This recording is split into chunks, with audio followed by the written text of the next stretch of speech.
दरोधाय शिष्य संतापहारिणे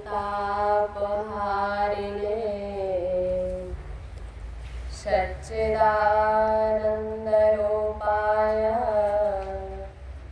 तस्मै श्री गुरुवे नमः। तस्मै श्री गुरुवे नमः। मैं आप लोगों की समझ करके भजन प्रस्तुत कर रही हूँ।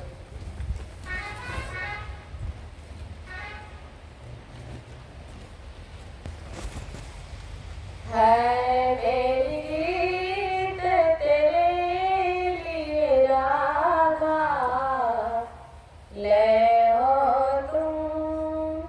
तुम ही माँ राधा, ले हो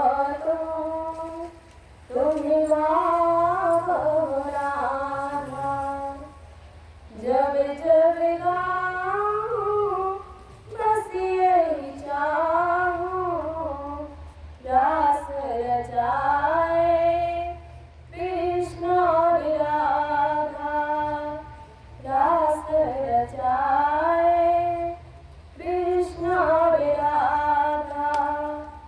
है मेरी गीत तेरे लिए राधा, ले हो तुम ही माँ राधा, ले हो तुम ही माँ राधा। अब तुमसे नजरें हटती नहीं, ये लीला है या सम्मान। अब तुमसे नजरें हटती नहीं, ये लीला है या सम्मान। राधा को कैसे रिझाऊं, इतना बता दो हे मोहन, इतना बता दो हे मोहन। चढ़ा भक्ति का रंग ऐसा, चढ़ा था मेरा भी जैसा, सुमति की जल की लागे, बता दो जादू है कैसा। स्वस्ति बनी वो दर्पण जिसकी, देख देख श्रृंगार कर राधा, देख देख श्रृंगार कर राधा। है मेरी गीत तेरे लिए राधा, ले हो तुम ही भाव हो राधा, ले हो तुम ही भाव हो राधा। जब जब गाऊं बस यही चाहूं, रास रचाए कृष्ण और राधा, रास रचाए कृष्ण और राधा। इन्हीं शब्दों के साथ में विराम देते हैं। श्री सर्वदेवा श्री चरणों में नमन करते हैं। आप सबको मेरा नमन। कोई कहे जगदम्बे, कोई कहे ज्वाला, कोई कहे जगदम्बे, कोई कहे ज्वाला, कोई कहे जगदम्बे, कोई कहे ज्वाला, कोई कहे जगदम्बे, कोई कहे ज्वाला। मैं तो कहूँ माँ का हर रूप है निराला, मैं तो कहूँ माँ का हर रूप है निराला। कोई कहे जगदम्बे, कोई कहे ज्वाला, कोई कहे जगदम्बे, कोई कहे ज्वाला। मैं तो कहूँ माँ का हर रूप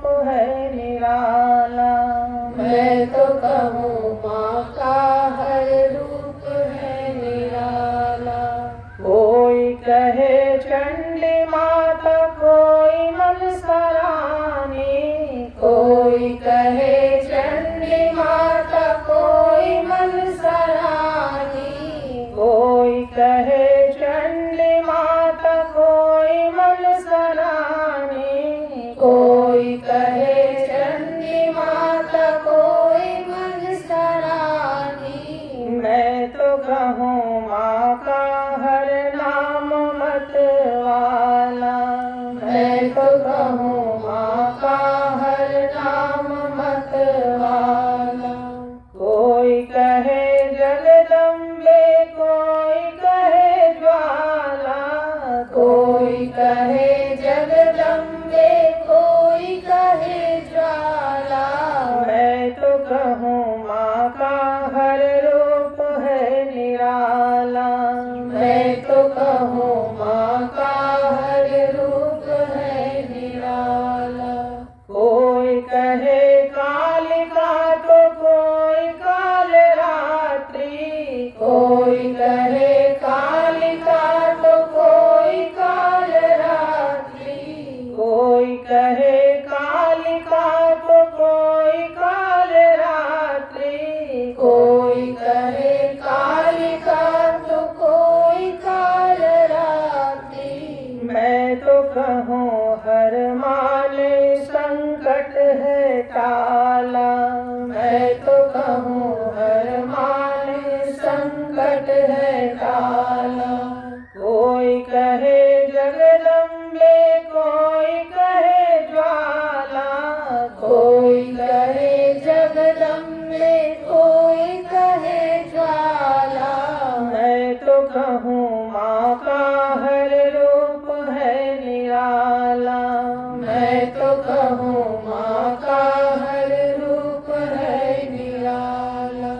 कोई कहे शीतला, तो कोई कहे शारदे। कोई कहे शीतला, तो कोई कहे शारदे। कोई कहे शीतला, तो कोई कहे शारदे। कोई कहे शीतला, तो कोई कहे शारदे। मैं तो कहूँ नाम माँ का सुख देने वाला। मैं तो कहूँ नाम माँ का सुख देने वाला। कोई कहे जगदम्बे, कोई कहे ज्वाला। कोई कहे जगदम्बे, कोई कहे ज्वाला। मैं तो कहूँ माँ का हर रूप है निराला। मैं तो कहूँ माँ का हर रूप है निराला। कोई कहे शाकंभरी, कोई महागौरी। कोई कहे शाकंभरी, कोई महागौरी। कोई कहे शाकंभरी, कोई महागौरी। कोई कहे शाकंभरी, कोई महागौरी। मैं तो कहूँ माँ ने सबको ही पाला। मैं तो कहूँ माँ ने सबको ही पाला। कोई कहे जगदम्बे, कोई कहे ज्वाला। कोई कहे जगदम्बे, कोई कहे ज्वाला। कोई कहे जगदम्बे, कोई कहे ज्वाला। कोई कहे जगदम्बे, कोई कहे ज्वाला। मैं तो कहूँ माँ का हर रूप है निराला। मैं तो कहूँ माँ का हर रूप है निराला। मैं तो कहूँ माँ का हर रूप है निराला। मैं तो कहूँ माँ का हर रूप है निराला। प्रेम से बोली जगदम्बा मैया की जय। नारद जी बोले, महादेव, परमेश्वरी सती जिस प्रकार अपने पूर्णावतार में पार्वती रूप से मेनका के गर्भ में आई, उस कथा को कृपा पूर्वक बताएं। परमेश्वर, यद्यपि उन जगदम्बा के जन्म कर्मादि की कथा अनेक पुराणों में सुनी गई है तथा ज्ञात भी है, तथापि उसे मैं आपसे अच्छी तरह सुनना चाहता हूँ। क्योंकि आप इस वृत्तांत को ठीक ठीक जानते हैं। महामते, महादेव, इसलिए कृपा कर विस्तार पूर्वक वह कथा कहें। श्री महादेव जी बोले, मुनि श्रेष्ठ, गिरिराज और उनकी पत्नी मेना ने त्रैलोक की माता सनातनी और ब्रह्म रूपा दुर्गा देवी की महान उग्र तपस्या करके उन्हें पुत्री रूप से पाने की प्रार्थना की थी। भगवान शिव ने भी सती के विरह से दुखी होकर उन्हें प्राप्त करने का अनुरोध किया था। अतः ब्रह्म रूपा जगदम्बिका स्वयं मेना के गर्भ में आई। तदंतर देवी मेना ने शुभ दिन में कमल के समान मुख वाले सुंदर प्रभा वाली जगन माता भगवती को पुत्री रूप से जन्म दिया। मुनिवर, उस समय सर्वत्र पुष्प वृष्टि होने लगी, दसों दिशाओं में प्रकाश फैल गया और सुगंधित वायु बहने लगी।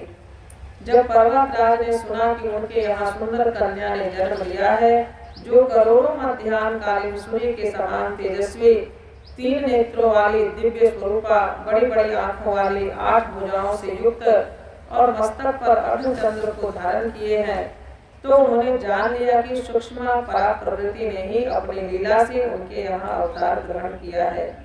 मुने, उन्होंने हर्षित होकर ब्राह्मणों को प्रचुर धन, वस्त्र और हजारों दुधार गौएं प्रदान की। तत्पश्चात वे बंधु बांधवों सहित शीघ्र ही कन्या को देखने पहुँचे।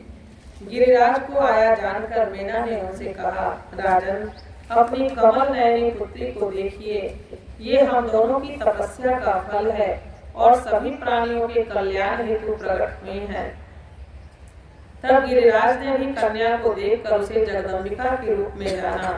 भूमि पर से झुकाकर प्रणाम करते हुए हाथ जोड़कर भक्ति पूर्वक गदगद वाणी से वे देवी से कहने लगे।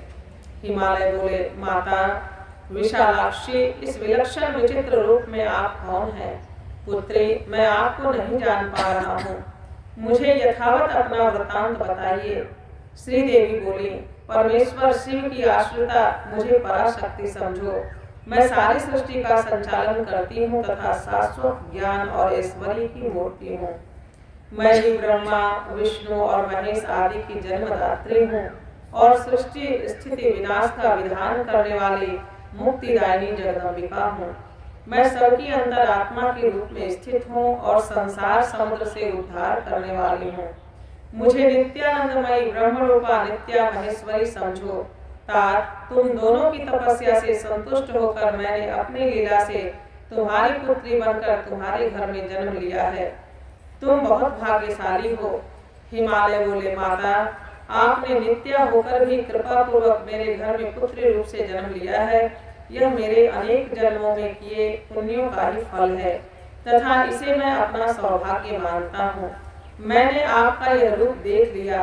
अब आप परात्पर भगवती का दिव्य शिव प्रिया रूप मुझे कृपा पूर्वक शीघ्र ही दिखाएं।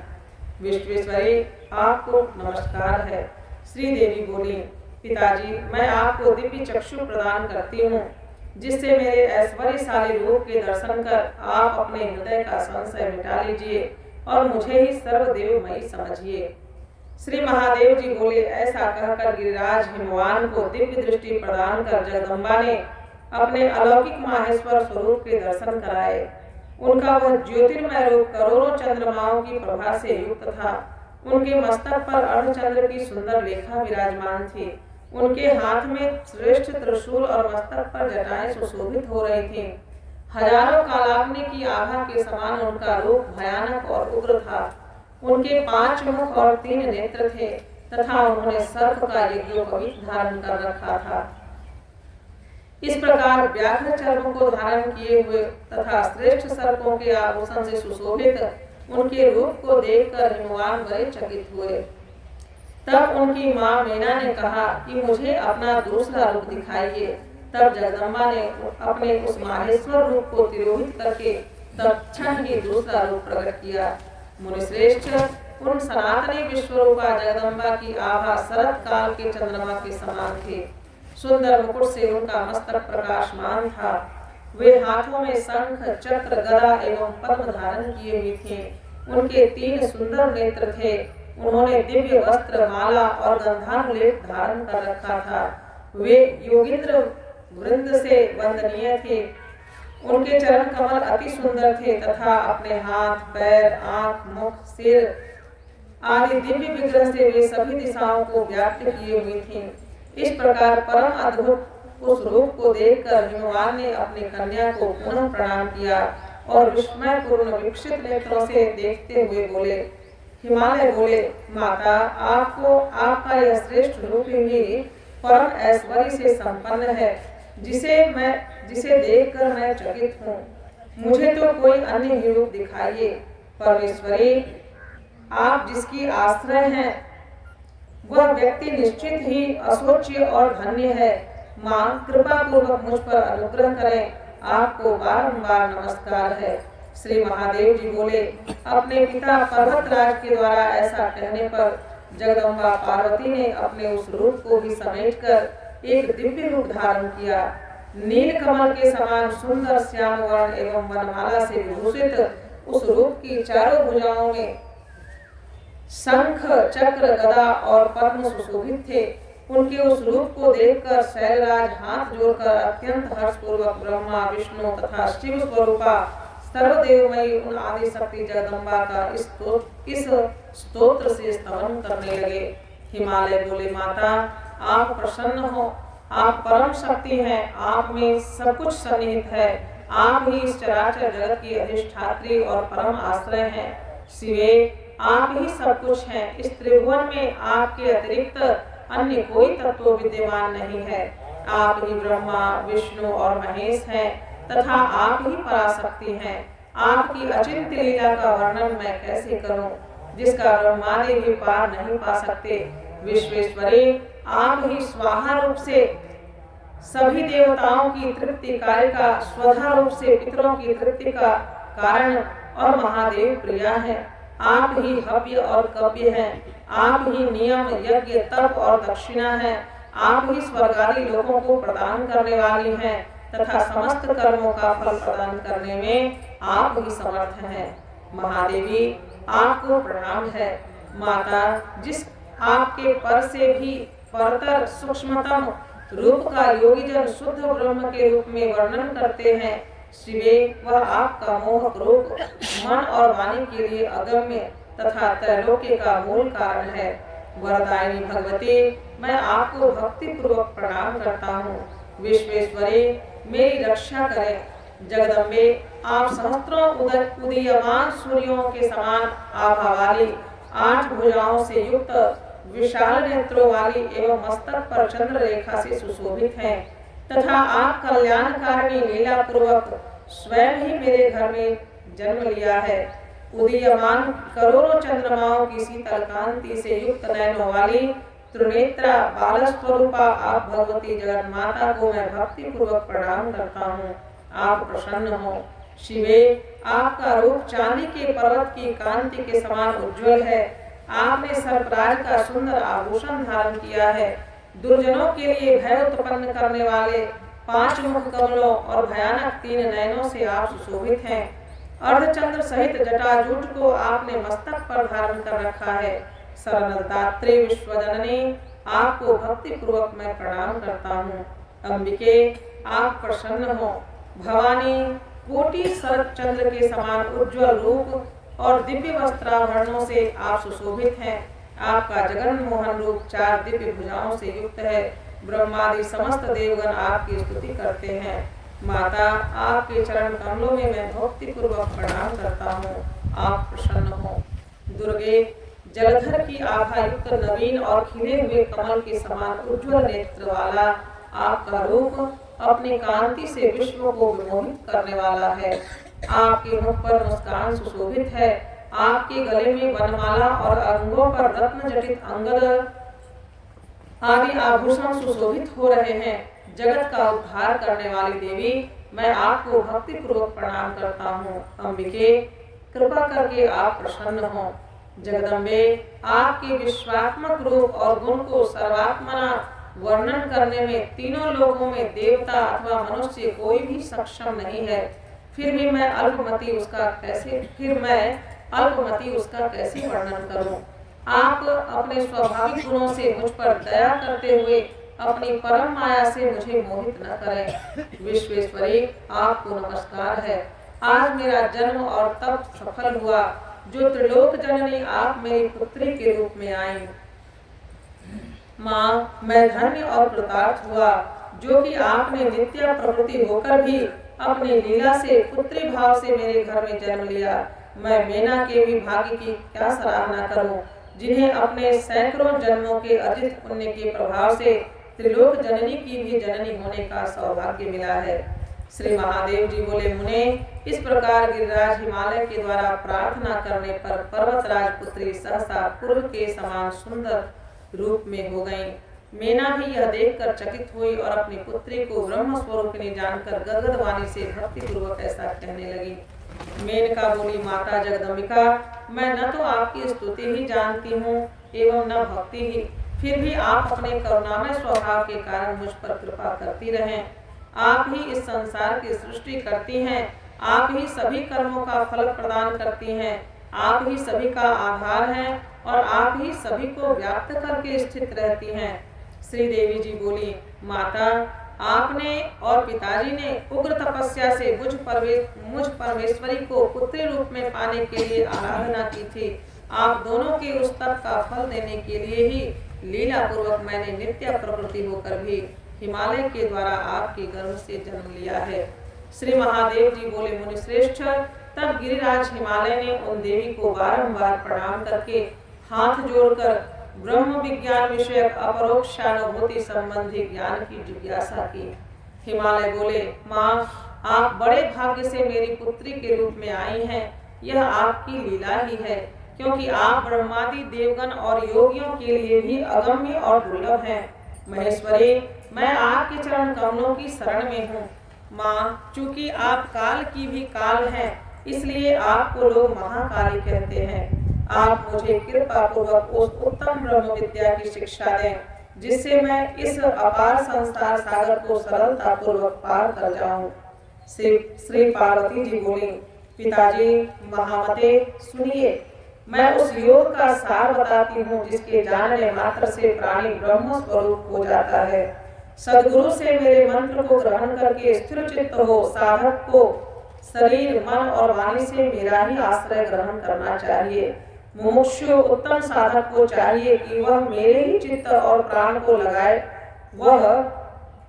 मुमुक्षु उत्तम साधक को चाहिए कि वह मेरे में ही चित्त और प्राण को लगाए रखे, तत्परता पूर्वक मेरे नाम का जप करता रहे, मेरे गुण और लीला कथाओं के श्रवण में लगा रहे, वह मुझसे वार्तालाप करने वाला हो और मुझसे शाश्वत संबंध बनाए रखे, तथा राजेंद्र, वह उत्तम साधक मेरी भक्ति में परायण होकर अपना चित्त मेरी पूजा के प्रति अनुरक्त रखे। उसे श्रुति तथा स्मृति में बताए गए अपने वर्णाश्रम धर्म के अनुसार विधि विधान से मेरी पूजा और यज्ञ आदि संपन्न करने चाहिए। सभी यज्ञ, तप और दान से मेरी ही अर्चना करनी चाहिए। ज्ञान से मुक्ति होती है और भक्ति से ज्ञान होता है। धर्म से भक्ति का उदय होता है और यज्ञ यागादि धर्म के ही रूप हैं। इसलिए मोक्षार्थी को धर्म रूपी यज्ञार्चन आदि के लिए मेरे इस रूप का आश्रय लेना चाहिए। पिताजी, सभी आकारों में एकमात्र मैं ही विद्यमान हूँ और स्वर्ग के देवता मुझ सच्चिदानंद रूपा के अंश से ही उत्पन्न है। इसलिए वेदोक्त सभी कर्मों से भक्ति पूर्वक मेरा ही अर्चन करना चाहिए। बुद्धिमान व्यक्ति को अन्य कोई विचार नहीं करना चाहिए। इस प्रकार अनासक्त भाव से कर्मों को संपन्न करके विशुद्ध अंतःकरण वाले मोक्षार्थी साधक को आत्मज्ञान की प्राप्ति में निरंतर प्रयत्नशील होना चाहिए। पुत्र मित्रादि से संबंधों में अनासक्त होकर वेदांत आदि शास्त्रों के अभ्यास में दत्तचित्त रहना चाहिए। ऐसे साधक को काम, क्रोध आदि विकारों का तथा सभी प्रकार की हिंसा का पूर्ण रूप से त्याग करना चाहिए।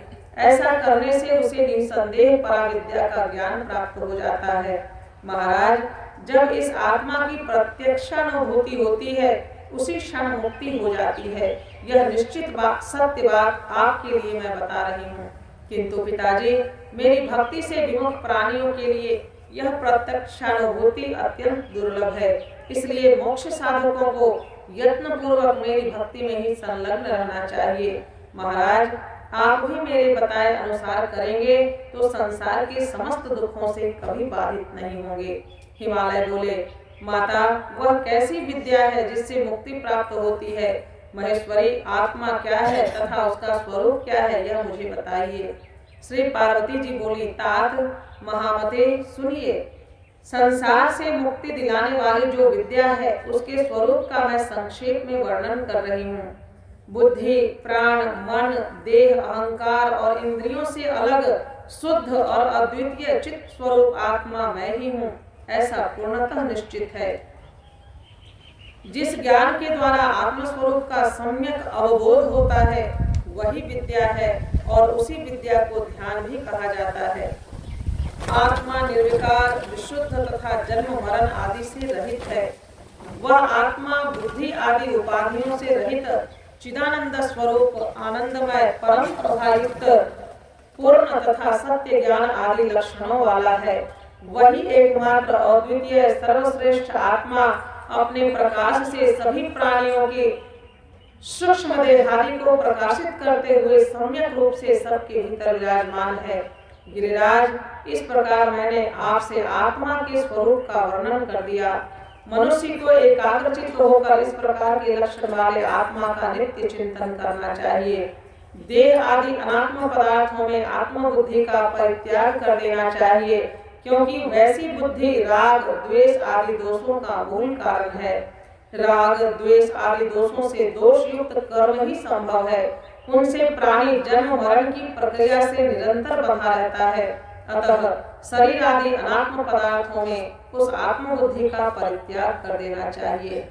हिमालय बोले, शिवे, राग द्वेष आदि से पापात्मक अशुभ अदृष्ट पैदा होता है, उसका परित्याग लोग किस प्रकार करें, इसे आप कृपा करके मुझे बताइए। जो लोग दूसरे मनुष्य का अपकार करते हैं उनके प्रति वह व्यक्ति सहिष्णुता का भाव किस प्रकार रखे और उनके प्रति उस व्यक्ति में किस प्रकार से इष्ट अनिष्ट विषय राग तथा द्वेष न हो। श्री पार्वती जी बोली, अपकार किसका किया गया, इस पर विचार करना चाहिए। उस पर विचार करने से द्वेष उत्पन्न ही नहीं होगा। 5 महाभूतों से मिलकर यह देह बना हुआ है, जिससे यह जीव स्वयं भिन्न है। यह शरीर या तो अग्नि के द्वारा जला दिया जाता है या शिवा अर्थात सियार आदि के द्वारा भक्षित कर लिया जाता है, किंतु आत्मा नहीं। जो इस प्रकार का ज्ञान रखता है उसका भला कौन सा अपकार हो सकता है। अपने आप में पूर्ण तथा सच्चिदानंद स्वरूप वाला यह विशुद्ध आत्मा न उत्पन्न होता है, न मरता है, न सुख दुख आदि द्वंद्वों में लिप्त होता है और न तो कष्ट ही भोगता है। अतः शरीर के काटे जाने पर भी इस आत्मा का कोई अपकार नहीं होता। गिरिराज, जैसे घर के अंदर अवस्थित आकाश पर घर के जलने का कोई प्रभाव नहीं होता, उसी प्रकार शरीर के अंदर अवस्थित आत्मा पर शरीर के छेदन आदि का कोई प्रभाव नहीं होता। जो मारने में इस आत्मा को मारने वाला समझता है और जो शरीर के मारे जाने पर आत्मा को मारा गया समझता है, ऐसा सोचने वाले वे दोनों ही लोग भ्रमित चित्त वाले हैं, क्योंकि यह आत्मा न तो मारता है और न मारा ही जाता है। अपने स्वरूप को इस प्रकार जानकर और द्वेष छोड़कर मनुष्य सुखी हो जाए। द्वेष मन के संताप का मूल है। द्वेष सांसारिक संबंधों को भंग करने वाला है और द्वेष मोक्ष प्राप्ति में विघ्न उत्पन्न करने वाला है। अतः प्रयत्न पूर्वक उसका परित्याग कर देना चाहिए। हिमालय बोले, देवी, यदि देह तथा परमात्मा स्वरूप जीव का इस लोक में अपकार नहीं होता और ये दोनों दुख के भागी नहीं होते, तो फिर जिस दुख का साक्षात अनुभव होता है वह किसे होता है। महेश्वरी, इस शरीर में दुख भोगने वाला दूसरा कौन है? यदि मुझ पर आपकी कृपा है तो आप मुझे इस विषय को यथार्थ रूप से बताइए। श्री पार्वती जी बोली, न तो इस देह को और न तो इस परमात्मा स्वरूप आत्मा को भी दुख होता है, फिर भी यह निर्लेप विशुद्ध आत्मा मेरी माया से मोहित होकर स्वयं मैं सुखी हूँ, मैं दुखी हूँ ऐसा मान लेता है। वह माया अनादि अविद्या स्वरूपनी तथा जगत को मोहित करने वाली है। पिताजी, वह आत्म तत्व उत्पन्न होते ही उस माया से आबद्ध हो जाता है और उसी से वह राग द्वेष आदि विकारों से व्याप्त होकर संसारी हो जाता है। महामते, यह आत्मा अपने लिंग रूप मन, जिसमें वासना निहित रहती है, को धारण करके लाचार सा बना हुआ इस संसार में व्यवहार करता है। रक्त वर्ण के पुष्प के समीप स्थित शुद्ध स्फटिक उसके सानिध्य के कारण उसी के रंग से युक्त लाल प्रतीत होता है, जबकि वास्तव में उसमें रंग विद्यमान नहीं रहता है। बुद्धि, इंद्रिय आदि के सानिध्य के कारण आत्मा की भी वही गति होती है। मन, बुद्धि तथा अहंकार जीव के सहयोगी हैं। तात अपने अपने कर्मों के अधीन होकर वे ही कर्म फल का भोग करते हैं। वे सभी समस्त विषयात्मक सुखों तथा दुखों का भोग करते हैं। आत्मा भोग नहीं करता, क्योंकि यह आत्मा प्रभुता संपन्न, विकार रहित तथा निर्लिप्त है। सृष्टि के समय यह जीव पूर्व जन्म की वासनाओं से युक्त अंतःकरण के साथ उत्पन्न होता है और इस प्रकार यह जीव प्रलय पर्यंत सृष्टि में निवास करता है।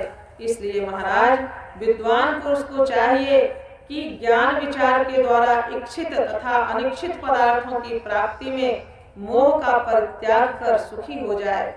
देह मन के संताप का मूल है और यह देह संसार का कारण भी है। यह देह कर्म से उत्पन्न होता है और वह कर्म पाप तथा पुण्य भेद से दो प्रकार का होता है। राजेंद्र, उन्हीं पाप पुण्य के अंश के अनुसार जीव को सुख तथा दुख प्राप्त होते हैं। दिन एवं रात की भांति इन सुख और दुख का उल्लंघन नहीं किया जा सकता। स्वर्ग आदि की प्राप्ति की कामना करने वाला विधान पूर्वक पुण्य कर्म करके स्वर्ग प्राप्त करने के बाद भी शीघ्र ही कर्म से प्रेरित होकर पुनः मृत्युलोक में गिरता है। अतएव विद्वान को आसक्ति का त्याग करते हुए विद्याभ्यास में तत्पर रहकर तथा सत्संग करके परम सुख की अभिलाषा रखनी चाहिए। इस प्रकार से ब्रह्म विद्या का उपदेश का वर्णन करते हुए कथा को यहाँ पर विराम देते हैं। प्रेम से बोलिए जगदम्बा मैया की जय। इन शब्दों के साथ मैं अपनी वाणी को विराम देती हूँ। श्री सद्गुरुदेव बाबा के चरणों में नमन करते हुए आप सबको नमो। हम सभी लोग श्री रामचरितमानस नवाह पारायण के अंतर्गत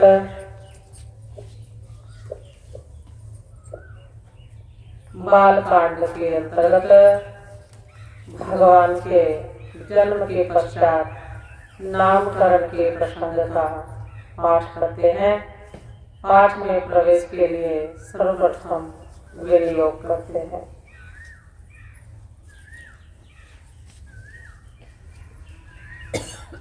ओम अस्य श्रीमन्मानस रामायण श्रीरामचरितस्य श्री शिवकाकभुषुण्डी याज्ञवल्क्य गोस्वामी तुलसीदासाऋषयः श्री सीतारामो देवता श्रीराम नाम बीजम् भवरोगहरि भक्ति शक्तिः मम नियंत्रता शेष विघ्नतया श्री सीताराम प्रीति पूर्वक सकल मनोरथ सिद्ध्यर्थम पाठे विनियोगः।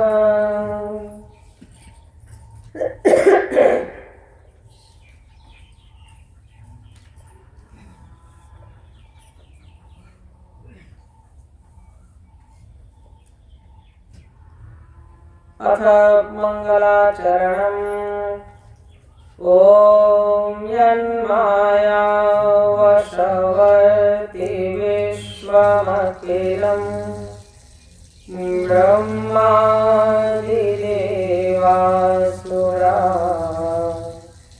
निरसत्वारमृषैव भाति सकलम् विरजो यथा हेर्दमः यत्पादपद्मं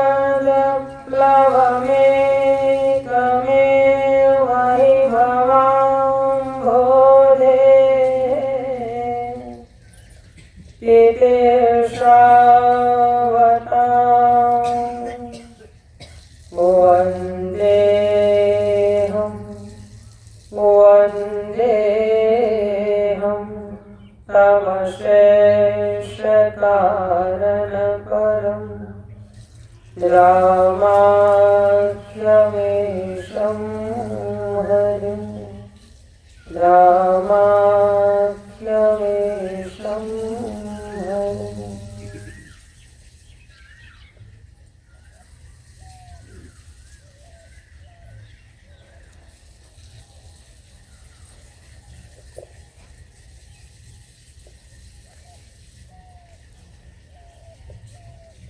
प्रातः काल के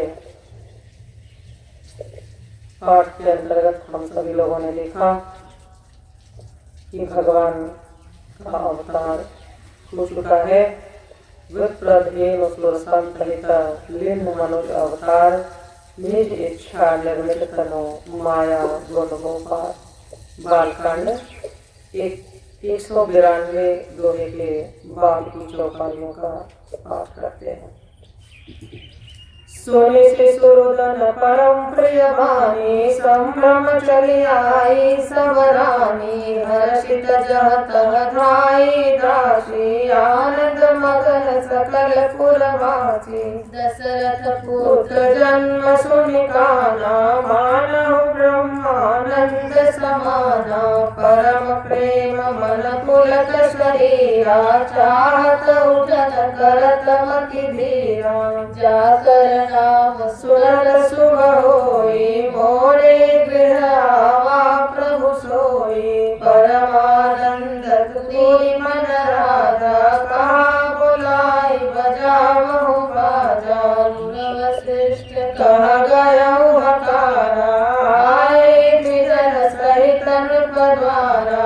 अनुपम बालक देख निजाई रूपराशि गुण कहीं न रूपराशि गुण कहीं न सिराई। नंदे मुख सराध करे जात करम सब किन्ह।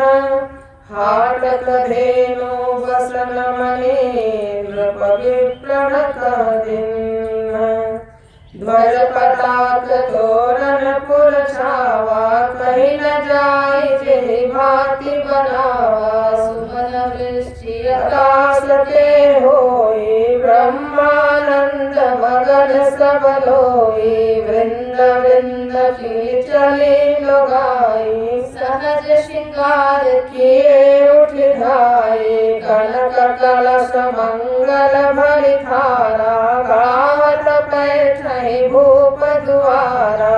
करि आरती नेव छावरि करहि बार बार शिशु चरण पढ़हि। मागध सुत बंदी गण गायक पावन गुण गावहि रघुनायक। सर्व सदान दिन सब खाऊ जिहि पावा राखा नहीं ताऊ। मृगमद चंदन कुमकुम पीचा मची सकल भीति न बिच बीचा। गृह गृह बाज बधाव शुभ प्रगटे सुसमाकंद। हरसवंत सब जहाँ तहाँ नगर नारी नरवृंद। कैकेयी सुता सुमित्रा दो सुंदर सुत जनमत भयो। सुख संपत्ति समय समाया कहीं न सकई शारद राजा। अवधपुरी सोहई भांति प्रभु मिलन आई जनु राति। देखि भानु जनु मन सकुचानी तड़पि बनी संध्यानुमानी। अगर धूप बहु जनु अंधियारी उड़ई वीर मनहु अरुणारी। मंदिर मणि समूह जनु तारा नृप गृह कलश सोई इंदुदारा। भवन वेद ध्वनि रति मृदु बानी जनु खग मुखर समय जनु सानी। कौतुक देखि पतंग भुलाना एक मास तें जात न जाना। मास दिवस कर दिवस भाव मरम न जानई कोई। रथ समेत रवि था के हो निशा कवन विधि होई। यह रहस्य काहो नहीं जाना दिन मणि चले करत गुण गाना। देखी महोत्सव सुर मुनि नागा चले भवन वरण निज भागा। और वो एक कहाऊ निज चोरी सुन गिर जाति दृढ़मति तोरी। काक भुसुंडी संग्राम दो मनुज रूप जानई नहीं को। परमानंद प्रेम सुख भूले बीथिन फिरहि मगन मन भूले। यह शुभ चरित जान पै सोई कृपा राम के जा पर होई। तेहि अवसर जो जेहि विधि आवा दिन भूप जो जेहि मन भावा। गजरथ तुर गहे मगोहीरा बिंदे नृपनाना विधि चीरा। मन संतोषे सबने के जहाँ तहाँ देहि आशीष। सकल तनय चिरंजीव हो तुलसीदास के ईश। कछुक दिवस बीते भांति जात न जानी दिन अनुराती। नाम करन कर अवसर जाने भूप बोली पठे मुनि जाने। करि पूजा भूपति यस भाषा धरिय नाम जो मुनि गुनि राखा। इनके नाम अनेक अनुपा नृप कहब स्वमति अनुरूपा। जो आनंद सिंधु सुख राशि स्वीकरते लोक सुभाषी। सो सुख धाम राम सनामा अखिल लोकदायक विश्राम। विश्वभरण भूषण कर जोई ताकर नाम भरत होई। जाके सुमिरन तेरि पुनासा नाम शत्रुघ्न वेद प्रकाशा। लक्षण धाम राम प्रिय सकल जगत आधार। गुरु वशिष्ठ तेहि राखा लक्ष्मण नाम उदार। धरे नाम गुर हृदय विचारे वेद तत्व पतव सुत चारे।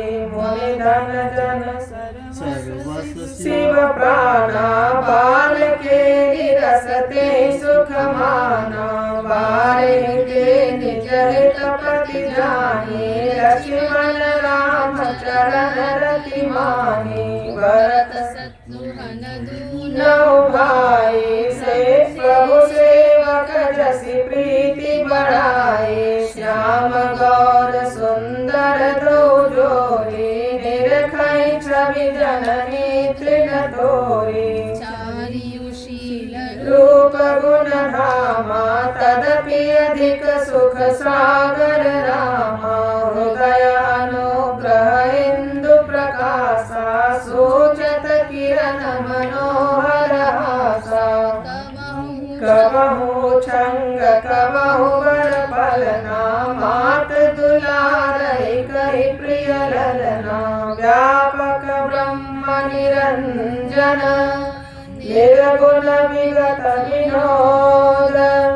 सो अज प्रेम भगति बस कौशल्या के गोद।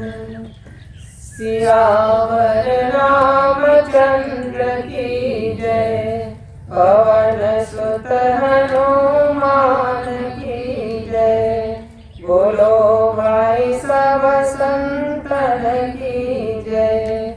उमापति महादेव की जय। आरती श्री रामायण जी की। आरती श्री रामायण जी की।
कीरतिनी की वरनी पवन सुत कीरतिनी की आरती श्री रामायण जी की आरती श्री रामायण जी की गावत वेद पुराण अष्टदश गावत वेद पुराण अष्टदश छो शास्त्र सब ग्रंथन को रस छो शास्त्र सब ग्रंथन को रस मुनि जन धन संतन को सर्वस मुनि जन धन संतन को सर्वस सारंस सम्मत सबहि के सारंस सम्मत सबहि